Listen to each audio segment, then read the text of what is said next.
بسم الله الرحمن الرحيم. السلام عليكم ورحمة الله تعالى وبركاته. شعبك الصومالية كل دقنو قادين يا صومالي قلبي نبض مقعبة وانلينا صومالي ميل كستاي جوبتا حبنها يتاغير ياشا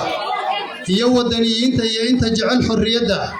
لما أنت وضوحانكو سلامينا سلامة إسلامك السلام عليكم ورحمة الله تعالى وبركاته.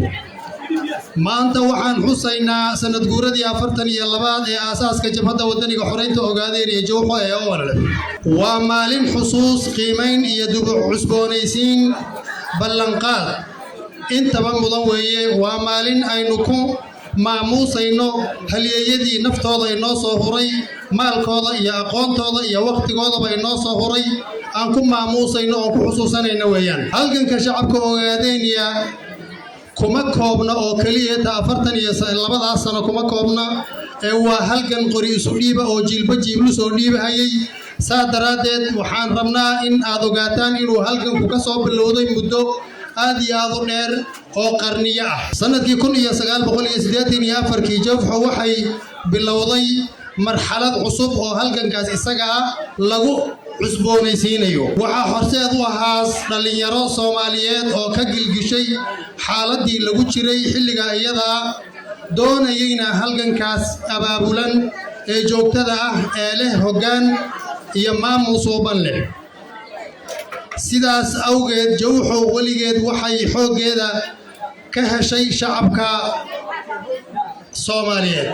ayay xoogeeda ugu badan ka heshay gaar ahaan dhalinyarada haweenka culimada aqoon-yahanka dhaqanka iyo dhammaan dadka jecel xorriyadda iyo cadaaladda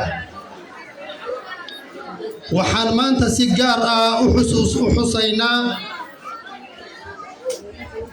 shuhadadii ku naf waayay markii ereyga la isticmaalo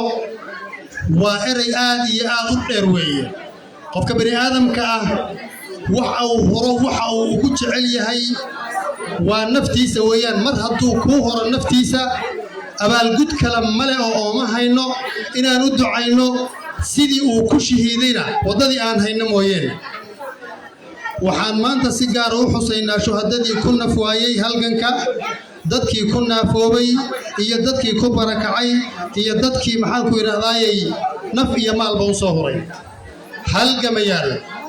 sanad guurada 42 waxay ku soo beegantay xilli taariikhi ah Itoobiya waxa ka socda isbedelo khudbadu waxay inoo sheegi doontaa waa go'aamadii ururka ugu dambeeyay iyo mowqifyadii ay xilligan xaliga qaadatay way isbedelo waaweyn qalalaasa siyaasadeed amni darro iyo loolan ku saabsan mustaqbalka dalka waxa isa soo taraya baaqyada ka imaanaya shucuubta doonaysa cadaaladda iyo nabad waarta sinaan iyo nabadgeliyo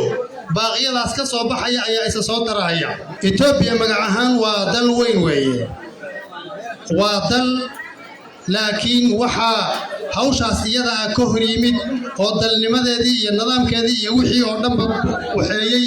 koox yar oo doonaysa inay ku takrifasho awoodda uu wadanku leeyahay shacabka Soomaaliyeed ee shacabka Ogaadeniya ee Soomaali galbeed wuxuu leeyahay taariikh iyo xaalad gaar ah oo aan lagu soo koobi kareynin cabasho maamul horumar la'aan ama loolan loogu jiro kuraasta maamulka ama loolan loogu jiro kuraasta dawladda iyada sida uu qabo shacabku mar haddii intaas jirin shacabku wuxuu qabana waa inaad ogaataa weeye sida uu qabo shacabka Soomaaliyeed dalkiisa waxa xoog lagu qabsaday laguna daray Itoobiya isaga oo aan wax ogolaansho laga haynin aan afti laga qaadin isla markaana aan la siinin fursad uu si xor ah uga hadlo halka uu ka tirsan yahay iyo sida uu doonayo inuu u maamusho wadankiisa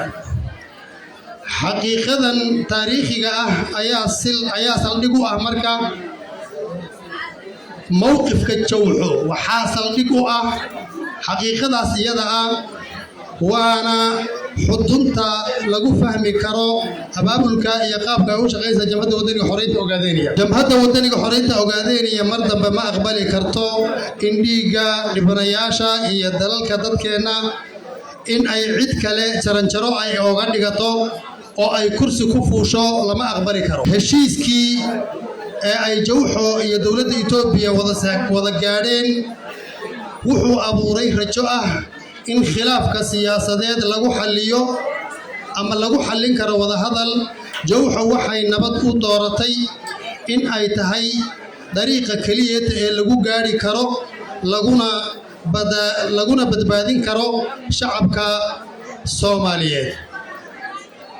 hase yeeshee sida ay Jowxo aragto ballanqaadyo badan oo heshiiskaas ah la xidhiidha lama hirgelinin heshiiskii ay Jowxo gashay ballanqaadyadii boqolkiiba